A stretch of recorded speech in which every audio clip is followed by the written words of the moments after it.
अरे बाहेर या ना.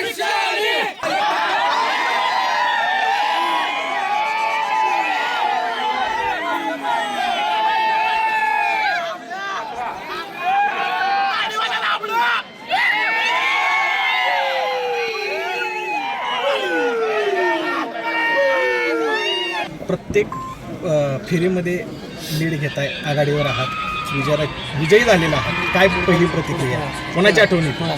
नक्कीच नानांची आठवण येते. मी अगोदर पण सांगितलं की हा नानांवर प्रेम करणाऱ्या सर्व स्वाभिमानी जनतेने मला प्रचंड असा प्रतिसाद देऊन मी म्हणजे माझ्या अर्ज भरल्याच्या दिवशीच सांगितलं होतं की स्वाभिमानी जनता माझ्या पाठीमागं भक्कमपणे उभं राहणार आणि आज जनतेच्या स्वाभिमानाचा विजय झालेला आहे आणि प्रस्थापितांच्या पितांच्या छाताडावर हा स्वाभिमानाचा वार मी केलेला आहे. काय विजन आपण जनतेला दिलं होतं, आता ती वेळ आली करून दाखवायची? 100% करून दाखवणार आणि या अगोदर पण सर्वसामान्य जनतेच्या घरापर्यंत पोहोचून नानांच्या विचारांचा वसा आणि वारसा काम केलेलं आहे आणि कुठंच त्याचं फळ मला आज त्यांनी इथं दिलेलं आहे. पण कुठंतरी आपले नगरसेवक कमी येताना दिसत आहेत. गड आला असं काय होणार नाही, जे आहेत ते पण माझेच आहे.